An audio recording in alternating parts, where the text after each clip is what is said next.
Hello guys, welcome to my channel again.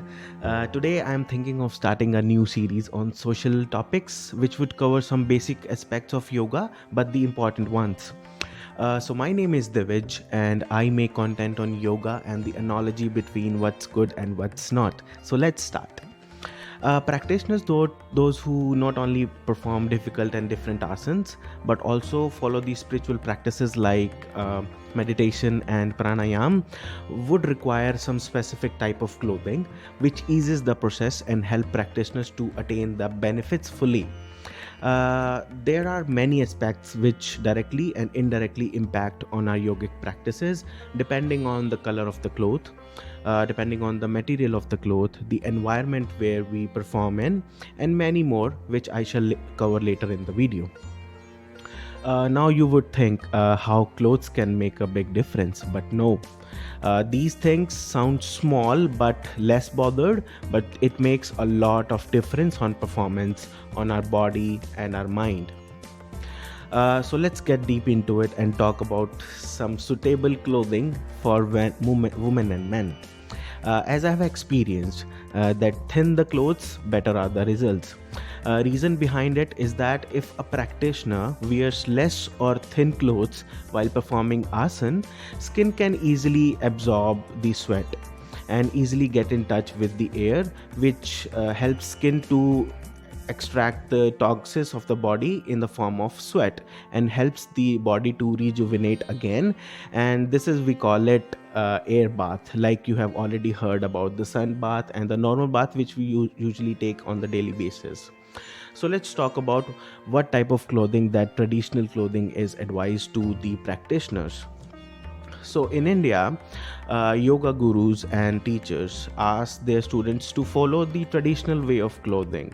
The material of the clothes should be cotton or suti kapda, which we call it in Hindi, which helps our skin to breathe easily.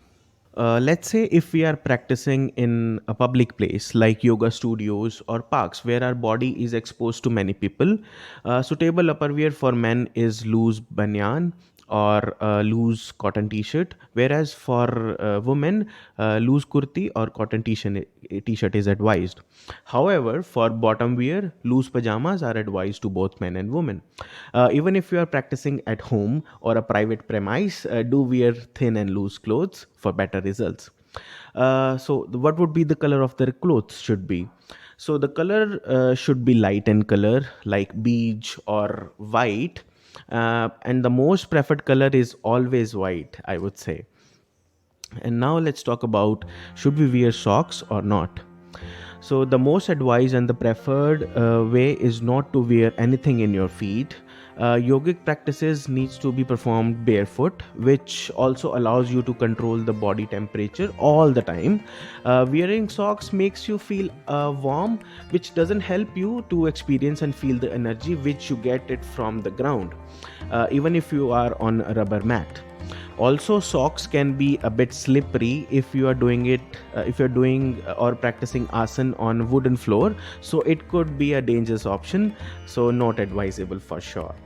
So let's talk about the eyewear and the hair, how it should be. It is not advised to wear spectacles or sunglasses during practices due to various reasons. First, you would feel a lot of burden in your face during practice. Sometimes when you sweat, it gets very uncomfortable and doesn't help you really focus on what you are really doing. For those men who have long hair, unlike me, should clip or tuck them with the bandana or use rubber hair clip. And for women, it is advised to do a side braid, or we call it ponytail, as it disallows the sweat to not to come into your eyes, which is very important point I should cover in this. And also when you do shavasana, it doesn't obstruct your head to lie down on floor properly if your hairs are tucked properly.